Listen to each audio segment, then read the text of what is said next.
Lily's our priority now. Your kids will be fine in the storage room. That's what my own sister, said while my children sat trembling on a concrete floor, their blankets crumpled in a cold, dusty corner like leftovers from someone else's life. Noah, just 7, hugged his deflated soccer ball to his chest and looked up at me with eyes full of confusion. Mom? Did we do something wrong? I froze. Not just from the chill that clung to that storage room, but from the realization that Sophia had looked at my children and decided they were disposable. And the worst part? She wasn't just their aunt. She was the one I once trusted to care for them if I was gone. I wrapped Mia and Noah in my arms and whispered through gritted teeth, "We're done." But Sophia never expected what I would do next. Funny how one sentence can burn down a lifetime of trust. If that sentence hit you like it hit me, drop a comment with the word betrayed. 3 weeks earlier, weeks slipped into a rhythm I wasn't sure I could trust. Every morning I packed lunches in Sophia's spotless kitchen, the granite counters cool beneath my palms, the scent of coffee clinging to the air. My daughter Mia sat at the small table by the window, her pencils moving like they had a life of their own, sketching the jagged peaks of Denver's skyline. She hummed softly, lost in the way her hand captured the mountain's shadows. Noah, my 7-year-old ball of energy, kicked at an invisible soccer ball in the narrow hallway, pretending the polished loft floors were his home field. For a moment, their laughter filled the space, and it almost felt like this could be home. Almost. Sophia floated in and out of these mornings with the same grace she'd carried since childhood. My sister had always known how to shine, every hair in place, her laughter sparkling like crystal, her career in marketing always climbing higher. I used to cheer for her successes, proud even as I stood in the shadows. But shadows linger, and sometimes they press too close. While I stood in a stained apron, stirring pasta sauce and budgeting pennies on a phone app, she scrolled through emails about brand launches and luxury retreats. I never said it out loud, but there were moments when I wondered if she ever saw me beyond the tired smile and grocery bags I carried into her loft. Still, I tried to hold on to the small joys. On Saturdays, I took Noah to the soccer fields under the Denver sky. His cleats tore through the grass as he ran, his little body vibrating with determination. The sharp whistle of the referee, the slap of the ball against his foot, the way his grin stretched ear to ear when the ball slipped past the goalie, it made my chest ache with pride. I clapped until my palms stung, cheering his name louder than anyone. That's what motherhood is, isn't it? Loving them so fiercely that even the air tastes sweeter when they laugh. Mia's joy came quieter but no less bright. She carried her sketchbook everywhere, flipping it open at parks, on the light rail, even in Sophia's glossy living room. The sound of her pencil scratching across the page was my favorite music. She sketched everything, mountains, street lamps, even the lines of her brother's soccer stance. One night she handed me a page where she'd drawn me standing over a pot on Sophia's stove, hair falling loose from its bun, steam curling upward. "You look like you're casting spells, Mom," she said, her eyes wide. I held that paper like it was treasure, because to her I wasn't small or overshadowed, I was magic. But shadows creep in where light should stay. One evening, Noah burst through the door after practice, grass stains smeared across his shorts, his cleats still muddy. His cheeks were flushed, his chest heaving with the kind of happiness only kids can carry. He started telling me about his goal, words tumbling out in one excited rush. Before I could laugh with him, Sophia's voice cut sharp across the room. "Noah, those cleats are a mess," she snapped, her eyes flicking down, then away, as if the sight of him offended her polished floors. She turned without waiting for his response, her heels clicking across the wood. The smile slid from his face so fast it almost broke me. He looked down at his shoes, as if shame belonged to him, not her words. I knelt, tugged the laces loose, and said softly, "Goals don't come clean, buddy. Show me how you did it." His grin returned, hesitant at first, then growing as he mimed the kick in slow motion. But inside, something twisted. Because it wasn't just about cleats. It was about the way her gaze measured us, the way her tone sliced without hesitation. I've always been the one to fix things, to smooth over tension, to say, "It's fine." But lately, her glances feel like scales weighing me and my kids, deciding if we're worth the space we take up. At dinner, I placed bowls of steaming pasta on the table, the aroma of garlic and basil filling the loft. Noah slurped noodles with unfiltered delight, and Mia sketched a quick doodle of him, giggling as she showed it to me. Sophia lifted her glass of wine, perfectly manicured fingers catching the light. She complimented Lily's newest coups, her words dripping with admiration, while Mia's drawing earned only a distracted, "That's cute." My daughter's smile faltered, though she tried to hide it, and I felt that sting again, the quiet inequality no one but us seemed to notice. Later that night, when the kids were asleep in the cramped corner we called ours, I sat with my budgeting app glowing in the dark. Numbers blurred, savings crawling at a snail's pace, but I forced myself to believe. Someday, I'd give them more than borrowed walls and polite dismissal. Someday, we'd have a place where their laughter didn't echo like an intrusion. I promised them in whispers they couldn't hear, promises that kept me awake, even when exhaustion begged me to sleep. Sophia's life gleamed, mine scraped by, and yet I clung to resilience, because my kids deserved more than shadows. They deserved light that didn't fade at someone else's glance. Still, as I tucked Mia's sketches back into her bag and wiped a smudge of dirt from Noah's cheek, I couldn't stop the question that rose, heavy and insistent. How much longer before Sophia's polished smile turned into something sharper? By spring, everything shifted. The loft felt different the moment Lily arrived. Sophia and Victor carried her in like she was the missing jewel to their perfect life, their smiles gleaming under the city lights that poured through the tall glass windows. Their sleek office, once filled with books and a glass desk that overlooked Denver's skyline, was now unrecognizable. Soft pink walls glowed beneath a constellation of nightlights, and a smart crib purred with a faint mechanical hum that rose and fell like waves. Monitors flickered quietly, tracking Lily's every sigh, while a custom-made mobile spun above her, glimmering with tiny glass stars that caught the light like a chandelier. The air carried the faint sweetness of lavender mixed with disinfectant, and even the air felt staged, sterile, pristine, curated for perfection. I stood at the threshold with Mia and Noah, my hands still clutched around the strap of my worn tote bag, watching as Sophia bent close to the crib with Victor hovering protectively over her shoulder. Their gazes never left Lily's tiny face. For a moment, I wanted to feel that joy with them. I wanted to believe a baby could be nothing but a blessing. But deep in my chest, a quiet unease stirred. Mia hugged her sketchbook tight against her chest, as if guarding her place in a world that suddenly seemed to shrink around her. Noah shuffled his cleats in the doorway, the rubber scraping faintly against the polished floor. I forced a smile, clapping my hands together. "She's beautiful," I said, my voice thinner than I intended. The first fracture came sooner than I expected. Sophia had promised Mia she would be at her art class showcase. It wasn't just a promise. It had been repeated, written on the calendar, mentioned at least a dozen times. Mia had worked for weeks on her watercolor of the Rocky Mountains, each evening smudging her fingers with blues and purples as she shaded the peaks. She asked me almost every night if Aunt Sophia would be there, if she'd see the painting hanging in the school hall. "Of course," I had reassured her. She said she wouldn't miss it. But when the day came, as I buttoned my coat and prepared to leave, my phone buzzed with a message that made my stomach sink. "Can't make it. Pediatric checkup. You'll understand." I found Mia waiting at the school's entrance, her backpack slung over one shoulder. Her watercolor rolled into a tube that bent awkwardly in her small hands.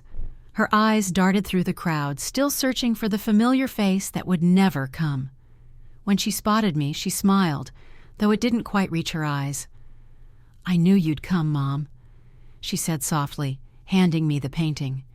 The paper was creased at the edges, but the colors were alive, the peaks bold against a golden sky. I hugged her tight, hiding the burn of tears behind my smile. That evening, as Mia carefully set her painting on the corner of our little shelf, Sophia was in the nursery with Victor, her voice spilling into the hall with excitement. "Her lungs are so strong, Elena. You should have heard her cry at the doctor's. She's perfect."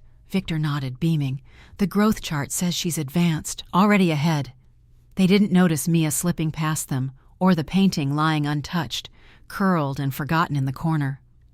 I bit down on my tongue, holding back the words that threatened to rise. A baby shouldn't erase the light of other children. Noah's turn came days later. He came home breathless from his soccer match, hair plastered to his forehead, his cheeks glowing red from the cold air.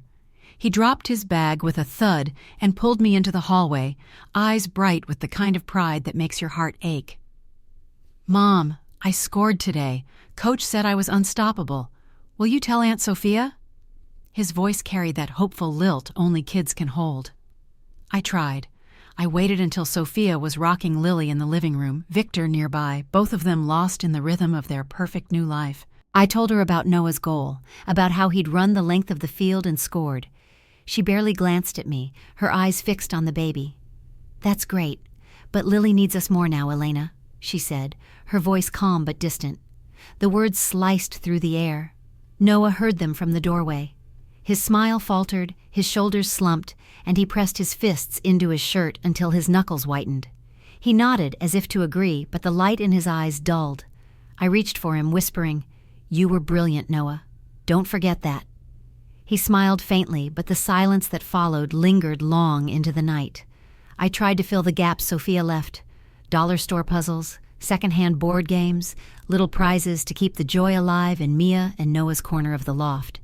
Their laughter still rose, but it was fragile, easily drowned out by Lily's monitor chiming or the hum of the smart crib.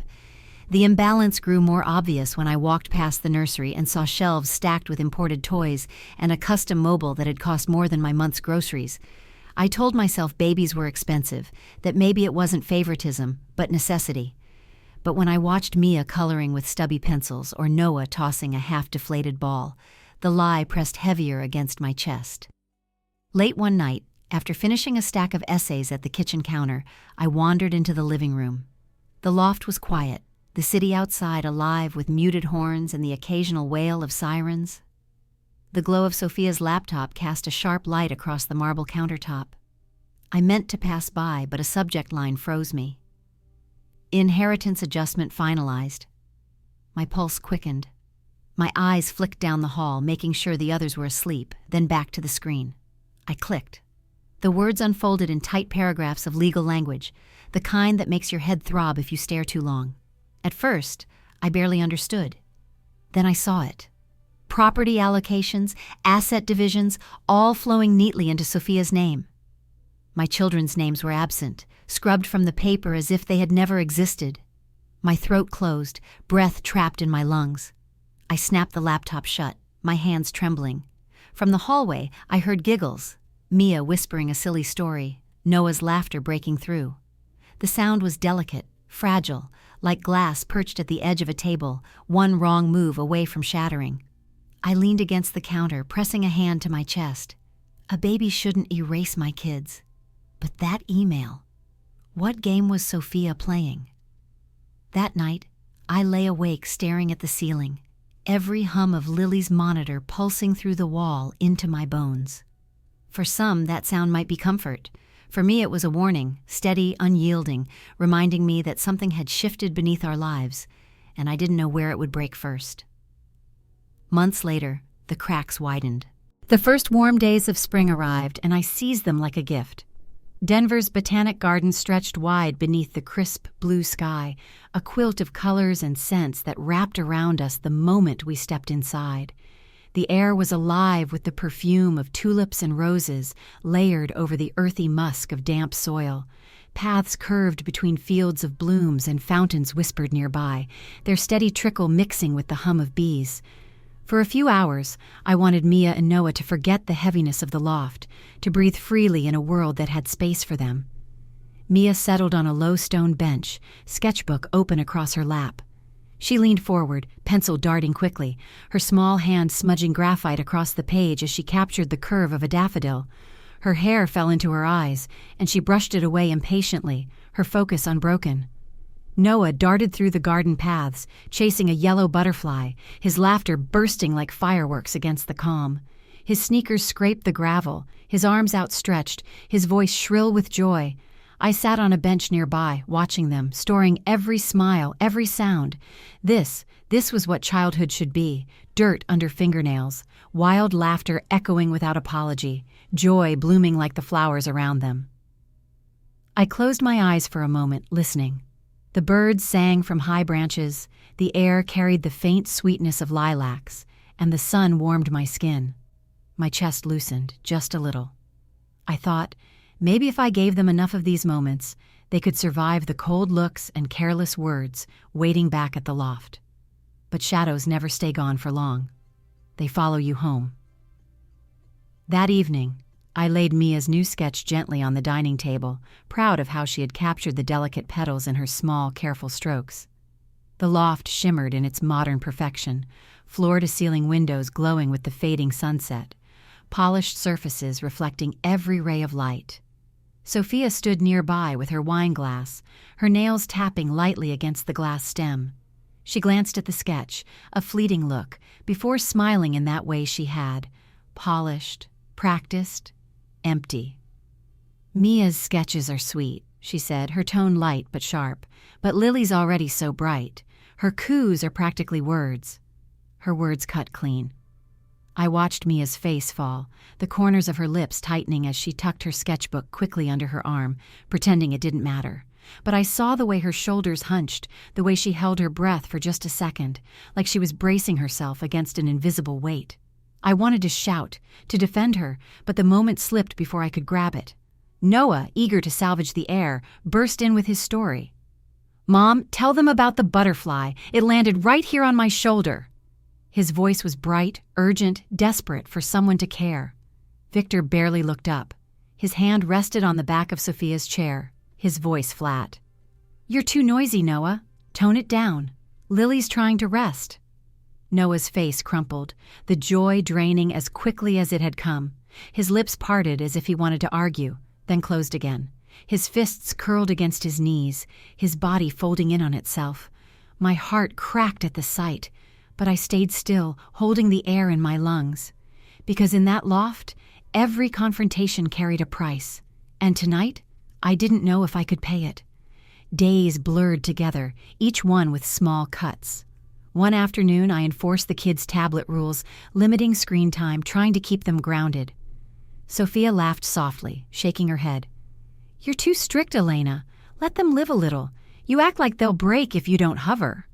Her words dripped with dismissal, her eyes already shifting back to Lily gurgling in her bassinet, as if my voice carried no weight at all. Heat rose to my cheeks, but I answered calmly, "Structure matters. It keeps them safe." Sophia didn't reply. She didn't need to. The shrug of her shoulders, the tilt of her smile said enough. I tried to keep peace the only way I knew how. I cooked. Roasted chicken, pasta flecked with herbs, stews that simmered for hours until the air was thick with garlic and thyme. I wanted it to be undeniable. I wasn't a burden. I wasn't a freeloader. I provided, I contributed. The kitchen steamed with effort, the scent of warm bread mixing with the faint floral perfume Sophia wore. But no matter how many meals I laid out, the comments still came. Victor joked about Noah chewing too loudly. Sophia teased Mia for smudging her sketches across the dining table. Laughter that wasn't cruel enough to call out, but sharp enough to cut deep. The more I tried to smooth things over, the more invisible my children became. Each night I sat with my phone glowing in my hand, opening the savings app again and again. The numbers moved so slowly they mocked me, crawling by cents when we needed leaps. I whispered promises to myself. Someday I'd get us out. Someday their smiles wouldn't have to fight for room, but until then, all I had was faith and a few coins on a screen. By the time bedtime came, the loft's cold edges pressed hardest. I pulled Mia and Noah close, wrapping them in arms that tried to be enough. Mia curled against me, her sketchbook pressed to her chest like armor. Noah's small hands clutched my shirt, his breath warm against my arm. They smiled, but behind their eyes I saw the questions. Do we matter less here? Will we always be second best? My heart clenched because I had no answer that could undo the truth they already felt. Their words are dimming my kids' light, and I'm letting it happen. The thought echoed in the dark as I stared at the ceiling. Just beyond our corner, the storage room loomed, a drafty, damp place we passed often. Each time, a chill seeped out from beneath the door, a whisper of what could be if we were pushed just one step further aside. The air smelled faintly of dust and mildew there, and every time I caught it, my chest tightened. I prayed we'd never be shoved into that space, but the fear never left me. Still, I kept cooking. I kept smiling. I kept pretending I could hold everything together, but every glance from Sophia lingered longer, like she was sizing us up, calculating the inches of space we were allowed to occupy. And every day, I felt the fire grow hotter in my chest, simmering beneath the surface, waiting. How long could I stay quiet? By summer's end, I would find out. By midsummer, the loft had stopped feeling like a refuge and started pressing down on us like a lid on a boiling pot.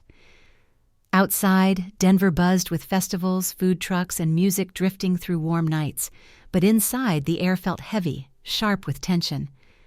Every clink of silverware, every laugh from my children seemed to carry consequences. Dinner became a battlefield of small criticisms. I stirred pasta on the stove, the sauce bubbling, steam fogging the glass window as the evening sun dipped behind the city. Garlic and basil filled the air, comforting to me, familiar to my kids. Noah bounced in his chair, humming as he waited. Mia tapped her pencil against the corner of her sketchbook, lost in thought. When I placed steaming bowls on the table, their smiles blossomed, fleeting relief in a house that rarely granted them space to shine. Then Sophia's sigh cut through the warmth. The clink of her fork echoed in the polished dining room. "Pasta again, Elena? It's so heavy. Lily's meals are balanced, carefully curated. You really should try something healthier for them."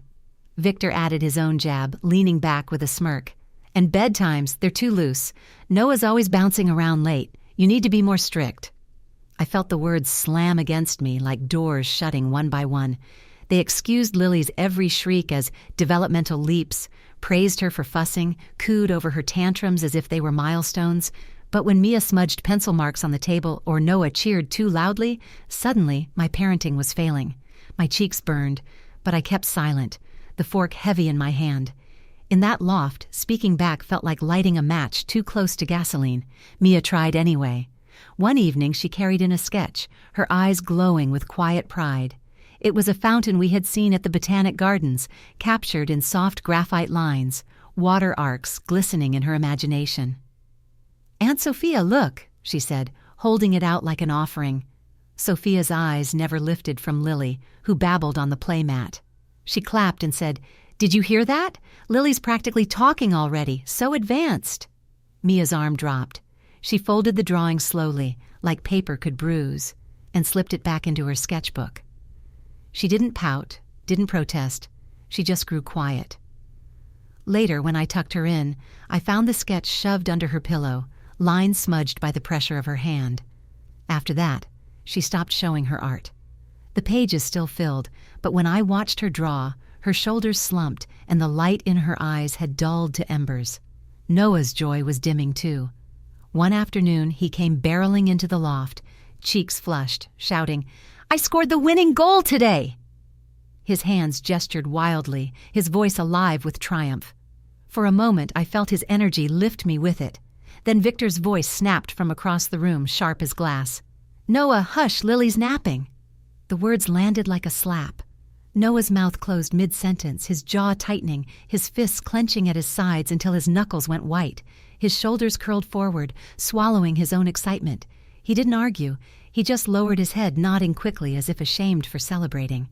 That night, when I bent to pick up laundry, I found his soccer ball shoved under the bed, deflated, hidden as though joy itself was something forbidden. Each of their silences etched itself into me like scars. I tried to patch the wounds. I sat longer at bedtime, brushing Mia's hair from her forehead, whispering that her art mattered, that her eyes saw beauty no one else could capture. I told Noah that every goal counted, even if no one clapped, that the thrill in his chest was proof enough of his worth. They smiled weakly, pressing close against me, but I could see the questions they didn't dare ask. Why don't they see us? Why aren't we enough here? At night, the loft's hum was unbearable. Lily's monitor beeped faintly in the distance. The refrigerator hummed, cars groaned below, but all I heard was the silence in my children's voices. I opened my savings app again and again, the bluish glow searing my eyes in the dark. The numbers barely shifted, crawling upward by cents. I traced them with my finger anyway, whispering into the quiet, "We'll get out, I swear it. We'll find a place where you're not invisible." But the loft felt like a trap, each wall pressing tighter. Even our corner, the cramped space where I tucked their mattresses close together, began to feel like a cage. The air was stale, heavy with detergent and dust. Mia's sketchpad lay unopened on the nightstand. Noah's ball stayed hidden, a deflated shell of his joy. I lay awake between them, feeling their small bodies pressed against me, breathing in their warmth, memorizing the weight of them. My chest ached with love and fury all at once. They don't deserve to feel invisible. Something's got to change. The words pulsed in me, louder than the city outside. I clung to them, even as anxiety gnawed at my resolve. Because if this kept going, if I let Sophia and Victor keep dimming them day by day, how much of my children would be left by the time I found the strength to act? Can my kids endure this? Then Sophia dropped a bombshell. The betrayal came wrapped not in fire but in paper, quiet, crumpled, waiting for me in the shadows of the hallway. But before that discovery, Sophia had already planted the seed of unease with her announcement. It was evening, the loft glowing with the last gold of summer light spilling across the city skyline. She stood at the kitchen island, a glass of wine in her manicured hand, her voice lilting with confidence. "We're renovating the family cabin," she declared, her tone rich with pride. "Lily deserves a retreat, a place in the mountains full of light and air. We'll tear down the old deck, build a new one, add bedrooms, maybe even a playroom just for her." She smiled, satisfied, like she'd solved a riddle only she had been clever enough to untangle. I nodded, forcing a small smile while my stomach sank. Mia was bent over her sketchpad in the corner, pencil moving softly, while Noah rolled his soccer ball under his foot. Neither of their names passed Sophia's lips. Just Lily, always Lily. Each word was a reminder. My children were becoming invisible in the very place I had hoped would give us a new start. Later that night, when the loft had finally quieted and Lily's monitor hummed in steady intervals, I gathered laundry from the hallway. My arms were heavy with folded shirts when I noticed a slip of paper poking from beneath the console table. At first, I thought it was another receipt Sophia had dropped carelessly. But when I picked it up, the texture felt different. Thicker, heavier, official. I smoothed the page against my leg, the dim hallway light flickering overhead. My eyes scanned the black print, slow at first, then faster, until my pulse thudded so loud I could hear it in my ears. Legal letterhead, paragraphs of formal jargon. But there it was, a will, our family's will, altered, updated. Mia and Noah's names, once written into the future like anchors, were gone, erased. In their place, Sophia's name stretched across the page, her child's future secured with ink and signatures. Every asset, every piece of security that should have belonged to all of us was rerouted, tilted, bent to favor Lily. The hallway tilted with it. My breath caught, sharp and shallow, my stomach twisting as though I'd swallowed glass. I clutched the paper so tightly, the corners bit into my palm, my knuckles white. She's stealing their future, I thought, and I trusted her with our lives. The sound of footsteps pulled me from the spinning haze. Sophia emerged from the kitchen, heels tapping against the hardwood, her silhouette sharp against the glow of city lights through the glass. Her gaze fell on the paper in my hand. For a fleeting second, her face flickered with something close to panic, but it smoothed almost instantly, replaced with a mask of cool dismissal. "Just paperwork, Elena," she said, her voice like ice sliding across stone. "Don't overreact." Her eyes locked on mine, cold and unblinking. That stare cut deeper than the document itself. It told me she didn't regret it. It told me she had planned this, that she believed she had the right. A chill crawled through me. 1,000 words fought to tear out of my throat. Rage, questions, pleas, but they tangled together, trapped by shock. Then from behind me, a softer sound. "Mom?" Noah stood in the hallway, his hair tousled from sleep, his small blanket dragging across the floor. He blinked at me, then at Sophia, then at the wrinkled paper trembling in my hands. "Why is Aunt Sophia acting so weird?" he asked, his voice thin and uncertain. The innocence in his eyes split me apart. I forced a smile that didn't reach my lips, pressing the document to my chest. "It's nothing, sweetheart. Go back to bed." He frowned, hesitating as if he knew it wasn't nothing, then turned slowly and padded back toward the cramped corner that passed for our room. The sight of his little shoulders slumping under the weight of a truth he couldn't even name made my chest ache so fiercely I thought it might shatter. Sophia tilted her head, almost amused. "You really need to stop being so dramatic. We all know Lily is the future of this family. You should accept that." Her words burned, casual cruelty delivered with a polished smile. I wanted to scream, to rip the smugness from her face, to tear that paper into 1,000 shreds and throw them in her eyes. Instead, I stood frozen, betrayal heavy in my gut, the city lights flickering against the window like distant lightning. The will crumpled further in my grip, the sound loud in the silence. That night, long after the loft settled back into uneasy quiet, I lay awake between my children. Mia's soft breaths brushed against my shoulder. Noah tossed in restless dreams. I pulled the blanket higher, brushing hair from their foreheads, memorizing their warmth, their weight. They didn't know what had just been stolen from them. They didn't know that their own aunt, the woman who smiled at them across the dinner table, had erased them with a signature. Shock dulled into anger, simmering, growing hotter with each hour. Sophia had shown me who she was, not a sister, not family. A thief in designer heels, ready to cut out her blood if it meant her child's crown shone brighter. How far will Sophia go? The question burned inside me, unanswered, as I stared into the dark. Days later, her in-laws arrived. It didn't take long after Sophia's in-laws arrived for the loft to stop feeling like ours at all. They came in like a storm, carrying not just their luggage but their opinions, their rules, their quiet but constant judgment. The air inside the loft grew heavier, staler, as if every window had been shut against us. Their voices carried through every corner, telling us what we could and couldn't do, as if we were strangers in a place we had been invited to share.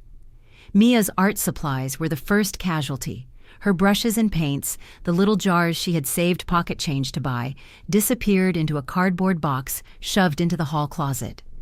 "Too messy," Sophia's mother-in-law declared, folding towels over them as though smothering her joy.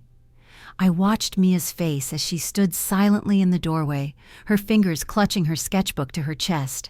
She didn't fight, didn't cry.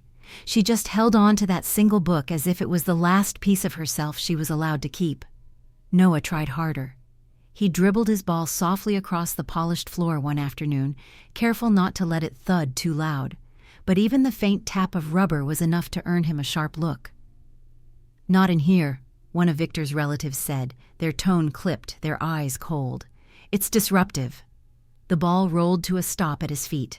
Noah bent, picked it up, and tucked it under his arm. His cheeks flushed red, his shoulders tightened, and he said nothing. The spark in his eyes dimmed in that instant, a flame snuffed out by words that didn't even raise a voice. By the end of the week, the loft had transformed. Lily's bright plastic toys spilled across the rug, her baby books stacked in neat rows along the shelves, her stroller parked by the window like a throne. The once sleek, open space now felt cluttered, chaotic, suffocating, but only for us. My children's world shrank to the corner where their thin mattresses pressed close together. That corner became their refuge, their safe zone, though even there the walls felt like they were closing in. The cruelest moment came on the night Noah brought home his very first soccer trophy. His whole body shook with pride as he held it out to me, the little gold figure gleaming beneath the dim lamp. "Look, Mom, I got best defense!" His smile lit up the room, his eyes wide with wonder at being recognized finally for something he loved. Mia clapped, grinning for him, her pride soft but fierce. I hugged him, kissed his damp hair, let myself breathe in the joy of his accomplishment. For a fleeting moment, I felt hope flicker again. But later that night, as I reheated leftovers, I heard Sophia's voice rise above the chatter. Lily had just managed her first crawl across the carpet. Sophia clapped loudly, her excitement filling the space. Lily's crawl is huge. Noah's trophy is just a game, she said, her laugh sharp as glass. I froze at the stove, the scent of reheated garlic filling my nose as those words cut into me. I turned just in time to see Noah's face collapse. His lips trembled, his shoulders hunched, his hands balled into fists at his sides. He stared at the trophy, picked it up slowly, as if even it had betrayed him, then set it back on the shelf with careful precision. He didn't cry, he didn't speak. He just folded into himself, smaller, quieter. I wanted to shout until the walls cracked, to demand they see him, to demand they honor his joy the way they celebrated Lily's crawl. But the fury tangled in my throat. Fear and anger pressed against each other, choking me silent. That night, after everyone had gone to bed, I tucked Mia and Noah into their corner. The lamp buzzed faintly, casting weak light across their tired faces. Mia curled against me, sketchbook clutched under her arm, as though she was afraid someone might take that too. Noah lay rigid on his side, staring across the room at the faint glint of his trophy under the lamplight, his fists clenched tight beneath the blanket. As they drifted into restless sleep, hushed voices drifted from the kitchen. I froze, straining to hear, Sophia's voice low but sharp. "The trust fund paperwork is almost final. It'll only name Lily. We can't afford to dilute it."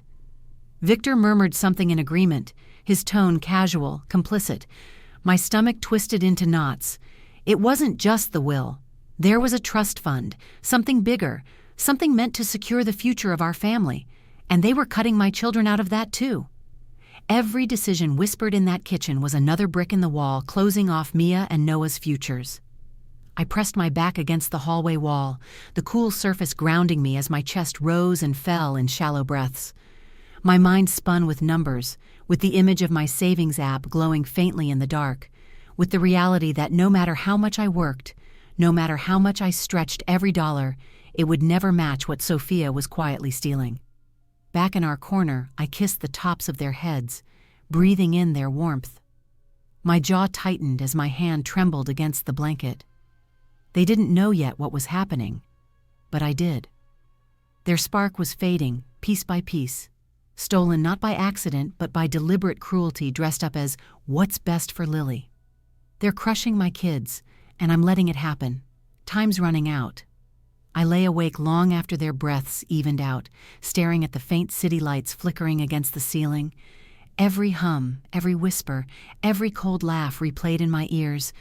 The injustice pressed heavy on my chest, sparking fury that simmered hotter with each beat of my heart. What's in that trust fund? The question pulsed in my mind, heavier than the silence, louder than the city beyond the glass. At school the next day, someone saw my strain. That night, Denver felt colder than usual, the kind of chill that bit through my coat and sank straight into my skin. I'd stayed late at school for a parent-teacher conference, the building echoing with emptiness by the time I left. Chalk dust still clung faintly to my sleeves, and the smell of disinfectant lingered in my hair. My legs ached, but I told myself walking home would give me space to breathe. I didn't know I was walking straight into the sharpest betrayal yet. The moment I unlocked the loft door, I sensed it.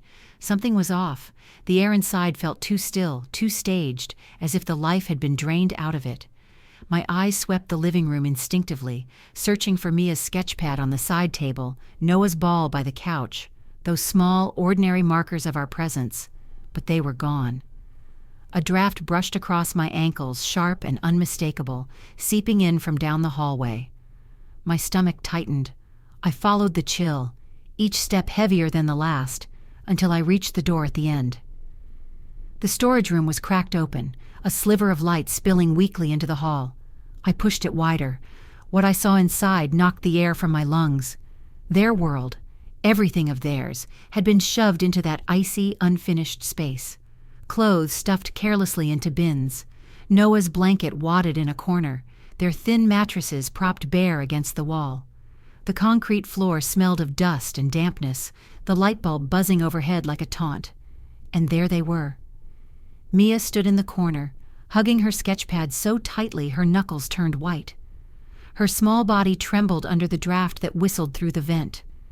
Noah sat beside her, his soccer ball lying deflated at his feet, its once bright colors dull and lifeless under the harsh glow.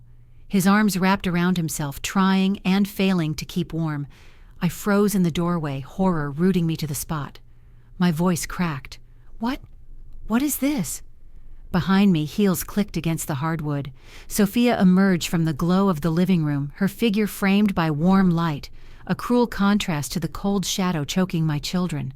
Her expression was calm, deliberate, like she'd been waiting for this moment.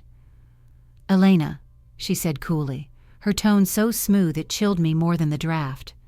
"Lily's our priority now. Your kids will be fine in the storage room. They're tougher than you think." Her words cut straight through me, each syllable a blade. Mia's voice broke the silence, small and shaking. "Mom, it's so cold." I rushed forward instantly, pulling both of them into my arms. Their bodies shook against mine, their teeth chattering, their warmth already slipping away into the damp air. Noah looked up at me, eyes wide and wet. Did we do something wrong?" His voice was so faint, as though he already knew the answer but needed me to say otherwise. The innocence of that question split me apart. My throat burned as I bit back the sob clawing its way up. "No," I whispered fiercely, stroking his hair, pressing my cheek against the top of his head. "You did nothing wrong." I turned toward Sophia, waiting for some flicker of shame, some shred of hesitation, but she simply adjusted the cuff of her silk blouse, her face serene, her eyes gleaming with something between triumph and indifference. "They've shattered us," I thought, fury pounding like a drum inside my chest. "My kids deserve better than this knife in our trust." My hands shook as I gathered their things, tossing clothes into bags with quick, jerky movements. Every item stuffed away felt like a funeral for the last shred of hope I had clung to, that this loft could ever have been a home for us. Sophia leaned lazily against the frame, watching as if I were the one trespassing. "Don't make this harder than it has to be," she said smoothly. "You've overstayed your welcome anyway." The storage room light flickered overhead, buzzing in uneven bursts, throwing jagged shadows across the walls. I caught sight of myself in the cracked mirror propped near the corner, pale, jaw clenched, eyes burning with something rawer than grief, rage, resolve. My fingers brushed against the necklace I wore, our mother's heirloom, the one piece Sophia hadn't stolen.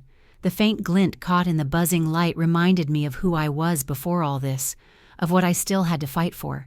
I pulled Mia and Noah close, their small hands gripping my sleeves, their bodies pressing into me like they were afraid I might slip away too. My voice came out low, steady, and final. "We're done." The words weren't loud. They didn't need to be. They carried more weight than any scream I could have unleashed, and for the first time in months, they felt like mine. Mia buried her face in my side. Noah clutched his deflated ball to his chest, as if trying to protect even that small, broken piece of himself. I turned, guiding them back into the hallway toward the glow of the living room. But the warmth spilling from that space felt unreachable, like it belonged to someone else's life. Not ours, not anymore. The door creaked shut behind us, sealing that betrayal inside, but I knew its shadow would follow us no matter where we went. My heart thundered with outrage, grief, and something harder than both, protective resolve. This was the breaking point. Would I confront Sophia outright, risk tearing the last threads of family apart? Or would I take my children and run before she carved even more out of us? That night, lying awake with Mia and Noah curled against me, I wrestled with my next move. That night, after Sophia shoved Mia and Noah into the storage room, I lay stiff and sleepless, my children curled against me for warmth. Their small bodies should have anchored me, but all I could hear was Sophia's voice replaying over and over in my head. "Lily's our priority now. Your kids will be fine in the storage room. They're tougher than you think." Each syllable sliced into me, cutting deeper than the icy draft that whistled under the door. When their breathing finally evened out, I slipped from the mattress and began pacing. The hardwood floor creaked beneath my bare feet, each step punctuated by the pounding of my heart. I imagined storming down the hall, ripping open Sophia's door, and throwing her words back in her face until that smug composure shattered. My fists curled, my breath sharp and shallow. But then, the vision of Mia's dull, tired eyes flickered in my mind. Noah's voice echoed, "Did we do something wrong?" And my body froze. What if I confronted her and it all collapsed? What if my kids ended up losing even more than they already had? I sank back to the floor beside their mattresses, my head dropping into my hands. The necklace around my neck, the heirloom from our mother, pressed cool and heavy against my skin. I clutched it, letting the edges bite into my palm. It wasn't just a chain of silver, it was a tether to the woman who had fought tooth and nail to keep us alive when we had nothing. What would she say if she saw me now, letting Sophia erase my children piece by piece? Would she call me cowardly for staying quiet? Or would she understand the terror of standing on the edge of destroying what little family we had left? By morning, my chest still felt caged. I stumbled into school on autopilot, my lips stretched into a brittle smile as I tried to teach fractions, to coax answers from my students. Even they noticed, the crack in my voice when I explained, the way I gripped the desk too long between problems, the faint tremor in my hands. I could almost feel their eyes studying me, wondering if I might break apart mid-lesson. In the break room, I collapsed into a chair, clutching a paper cup of coffee that had long gone cold. The hum of the vending machine filled the silence, mingling with the faint chatter of colleagues in the hallway. Then Maya slid into the chair across from me. She'd always been observant, but today her gaze was sharper, piercing right through the flimsy armor I wore. "You look wrecked," she said quietly. "What's going on at home?" I wanted to laugh it off, to wave her question away with something light, but the truth pressed against my ribs too hard to keep in. The words spilled out. Sophia's smug face, the storage room's icy draft, Noah's trembling voice. I told her everything in halting fragments, my throat raw from the effort of holding myself together. Maya's jaw tightened as she listened, her eyes darkening with each detail. When I finally stopped, she leaned closer, her voice steady, almost fierce. "This place is toxic, Elena. Get out." Her words struck me like a slap. Not cruel, clarifying. My eyes dropped to the swirling dregs of coffee in my cup. In my mind, Sophia's voice overlapped hers. "Lily's our priority now. If I fight her," I whispered almost to myself, "if I leave, it might end everything. My kids will lose their aunt, I'll lose my sister." Maya didn't flinch. "You already lost her. She made her choice. Don't let her take your kids' light too." Her words rooted deep, sinking into the spaces I'd been too afraid to face. They stayed with me through the rest of the day, clinging tighter than the chalk dust on my hands, heavier than the papers piled on my desk. That evening, back in the loft, I sat hunched in our corner with my phone glowing in my hands. I scrolled through endless rental listings, my thumb trembling with every swipe. Tiny apartments with peeling paint, overpriced studios with views of brick walls, cramped units far from the schools my kids loved. Each listing felt like both a lifeline and a prison. Beyond the glass windows, Denver's skyline sparkled, indifferent, its glittering lights taunting me with lives I couldn't reach. Inside, the glow of my phone screen washed over Mia and Noah. Mia lay beside me, her pencil scratching faintly across paper, the lines faint and hesitant. Noah tossed his deflated ball up and caught it again and again, his eyes glazed. Their silence was unbearable, heavier than any words they could have spoken. "I can't let them dim my kids' light," I told myself, gripping the phone tighter until my knuckles whitened. "But what if this ends us? What if leaving means losing everything?" My fingers brushed against the necklace, its cool surface slowly warming against my skin. I could almost hear Mom's voice in my head. "Don't let anyone erase you." But Sophia wasn't just erasing me, she was erasing my children. Later that night, I found myself standing in the hallway, fists clenched at my sides, staring at Sophia's closed door. My pulse thundered. I imagined slamming my hand against the wood, barging in, unleashing every ounce of rage I'd bottled up. For one wild second, I almost did it. But then I saw Noah's face in my mind, his wide, frightened eyes, and Mia's whisper, "Mom, it's so cold. I couldn't risk it. Not yet." So I turned back to our corner, back to their fragile sleep. I lay down beside them, but my chest felt tighter than ever, each breath scraping against my ribs. Something inside me had shifted. The necklace weighed heavy. Maya's words echoed sharp, and the skyline outside mocked me with its glitter. I couldn't stay silent forever. By then, the anger inside me had stopped whispering. It was swelling, rising, demanding to be heard. The next day, I couldn't hold back. The day after the storage room betrayal, something in me snapped.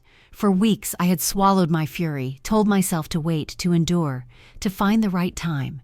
But now, the air in the loft felt poisoned, every polished surface mocking me with the lie of family harmony. I couldn't sit still. My chest burned, my hands trembled, and my pulse raced as though the walls themselves were closing in. That evening, I walked into the living room with a determination that scared even me. The lights overhead glared down, too bright, illuminating every corner of Sophia's carefully curated perfection. Victor lounged on the couch with his laptop glowing, Sophia beside him, her silk blouse catching the light as she cooed at Lily. Their world looked golden, staged, untouchable. For months I had stayed at its margins, but tonight I stepped into the center. "We need to talk," I said, my voice steady, though it felt like fire in my throat. Sophia looked up slowly, irritation flashing in her eyes. "About what this time, Elena? Pasta again? Or is it bedtime rules now?" I stepped closer, my fists clenching at my sides. "About my kids, about how you've shoved them aside like they don't exist, about the will, about the trust fund, about the storage room." Victor's eyes flicked up at the word trust fund, then slid back to his screen. Sophia let out a sharp, dismissive laugh. "God, you're exhausting. Always making drama. You've always been jealous, Elena. Admit it. You can't stand that I built something better, that Lily's the center. You're nothing but bitter." Her sneer stung, but before I could answer, another voice drifted in from the kitchen doorway. My stomach dropped. Maya. She stood half in shadow, her hands wringing the strap of her bag, her expression guilty. She shouldn't have been here, and yet her eyes told me the truth before her mouth did. "I told her your plans," she confessed, her voice shaking. "About the rentals. I thought maybe if she knew she'd go easier on you." My heart lurched violently. The betrayal was physical, like a blade to the ribs. I had trusted her, let her into the rawest parts of me, and she had carried my desperation straight to Sophia. My knees threatened to give out, but the sight of Sophia's satisfied smirk anchored me in rage. "See?" Sophia said sweetly, leaning back like a queen indulging a spectacle. "Even your friend knows you're being ridiculous. You'll never make it on your own, Elena. Stop pretending." From the hallway I heard a cough, Mia's soft, weary sound. Behind me, Noah shifted closer, his deflated soccer ball pressed tight to his chest like a shield. Their silent presence steadied me. My fury sharpened, crystallized into something immovable. I lifted my chin, letting Sophia see the fire in my eyes. My voice came out hard as steel. "No, we're leaving, now." Sophia's smile faltered, her mask cracking.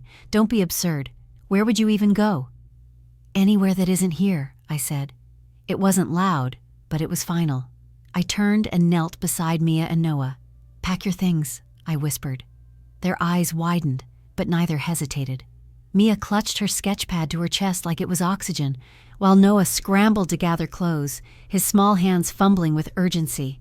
I stuffed their blankets into a bag, slung it over my shoulder. My necklace, the one Mom had left me, caught the bright light overhead, glinting sharp like a blade drawn at last. Sophia's voice cracked into outrage. "You'll regret this, Elena. You're throwing away family." I looked at her one last time, my voice low but cutting. "Family doesn't shove children into storage rooms. Family doesn't erase them from their own future. Whatever you are, it isn't family." Victor muttered something under his breath, but I didn't turn. Maya looked down, her shame hanging heavy in the room, but her silence didn't matter anymore. I gathered Mia and Noah, guiding them firmly toward the door. My heart pounded in rhythm with their footsteps, adrenaline surging with every breath. The loft door loomed, heavy and final. Behind me, Sophia's sneer lingered. Maya's betrayal stung fresh.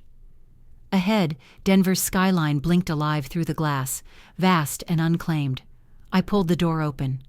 The hallway air rushed cool against my face, filling my lungs with something sharp and cleansing. I looked at my kids. "Ready?" They nodded. Mia's eyes shone with determination. Noah's jaw tightened as he hugged his ball tighter. We stepped through together. The door slammed shut behind us with a sound like thunder, reverberating through the hall. A final severing. My heart raced, but for the first time in months, it wasn't from fear, it was from release. Even Maya betrayed us, I thought, tightening my grip on their hands as we hurried down the corridor. But I won't let anyone hurt my kids again.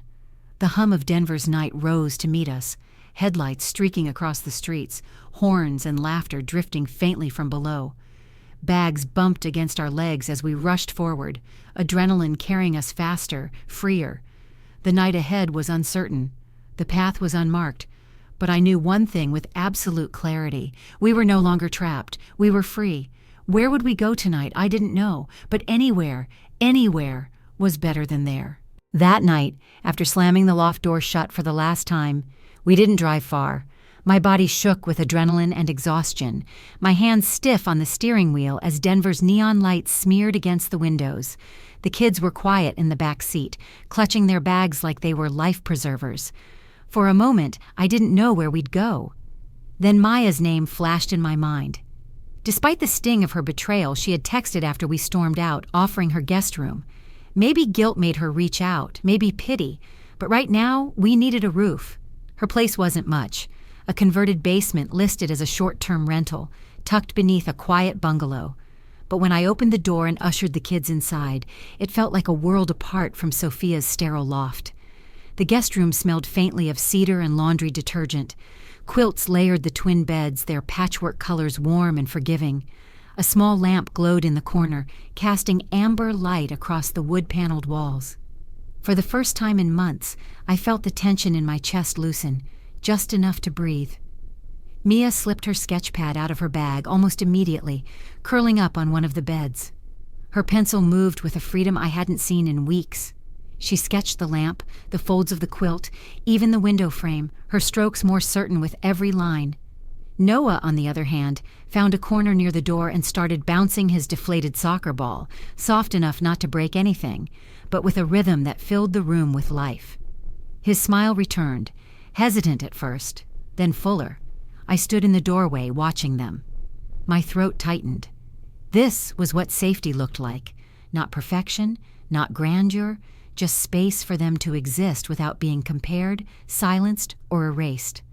The next day, though, I had to go back. Not for Sophia, not for Victor, but for the things we had left behind. Clothes, schoolwork, Mia's watercolors, Noah's cleats. I dreaded every step toward the loft, my palms sweating as I climbed the stairs. When the door opened, Sophia stood there. Her face was pale, her eyes ringed with fatigue, but her tone was sharp. "You're making a mistake, Elena." I brushed past her, my voice clipped. "I came for our things."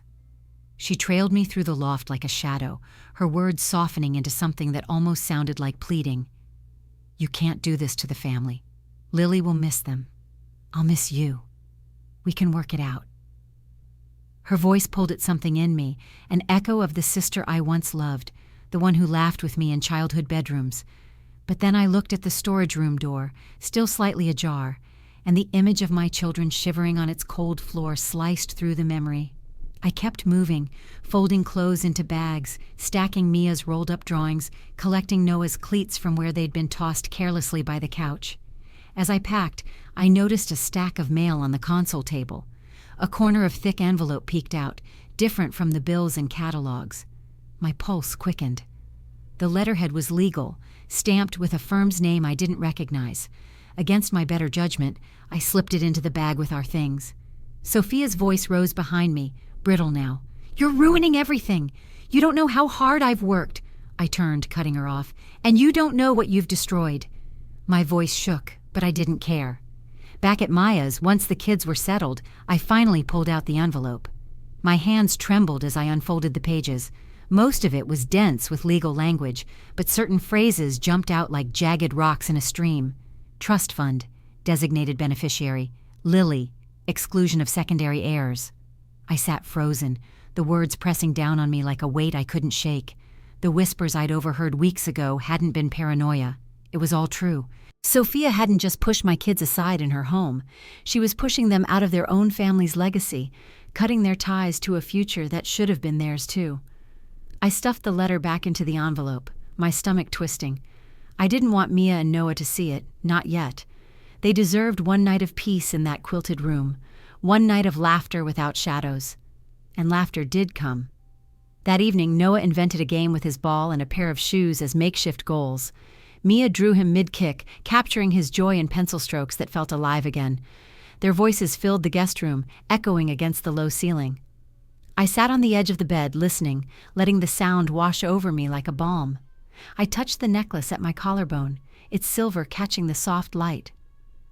Mom's heirloom had become more than jewelry. It was an anchor, a reminder that strength wasn't loud or cruel, but steady, unwavering. Through the small window, Denver's lights twinkled in the distance. They looked less like taunts now and more like promises, tiny stars whispering freedom, urging me forward. We were safe, at least for tonight. But as I lay down between my children, their steady breathing lulling me toward sleep, the letter's words replayed in my mind, gnawing at the edges of relief. We were out. We were together. But what else was Sophia hiding?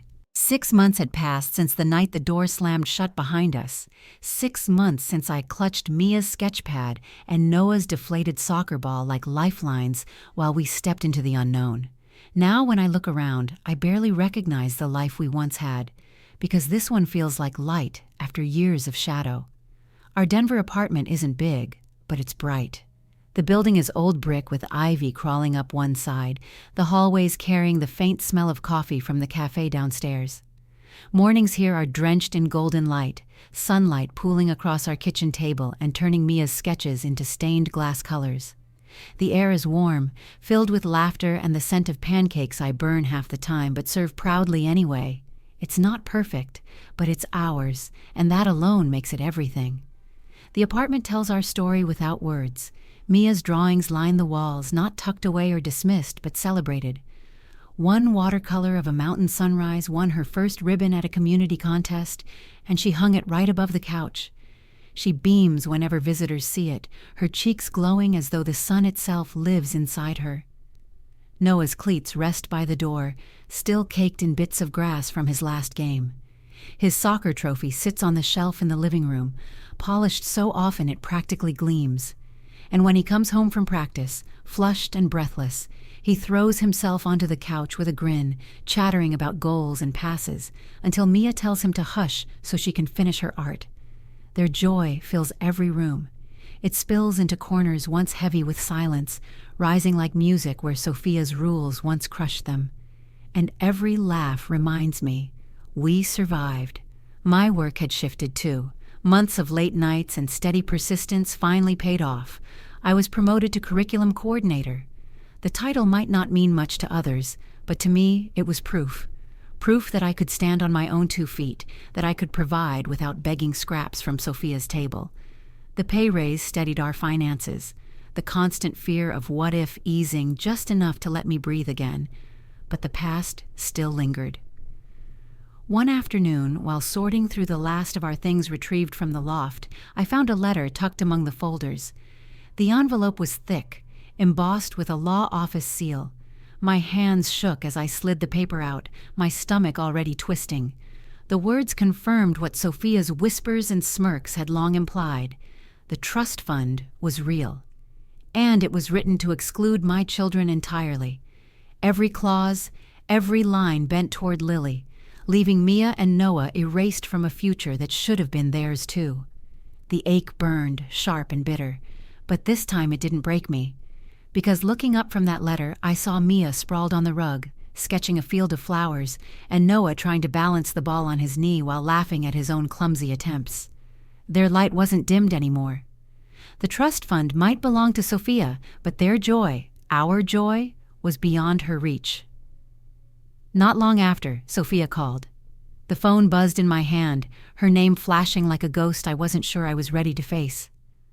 Against my better judgment, I answered. Her voice was softer than I remembered, thinner somehow. "Elena," she said, her pause long enough to carry years. "I didn't see how much I hurt you, or the kids. I see it now." For a moment I couldn't breathe.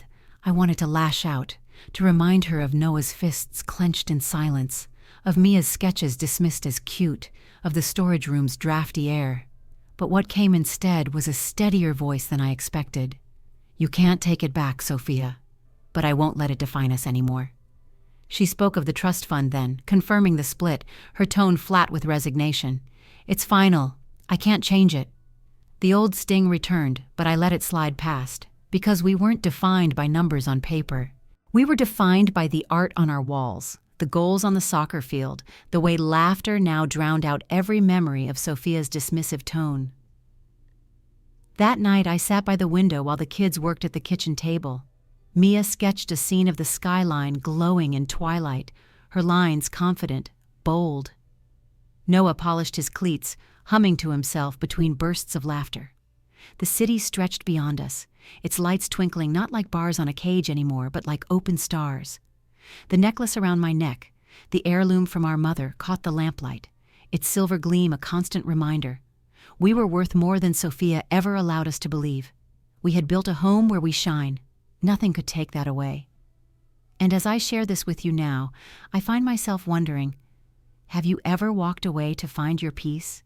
Have you ever chosen to let go of blood ties for the sake of your own light? If this story struck something inside you, share your own in the comments. Hit like if this hit home, and subscribe for more stories of turning betrayal into strength. Because family isn't defined by blood or signatures. It's defined by love, respect, and the courage to protect your light.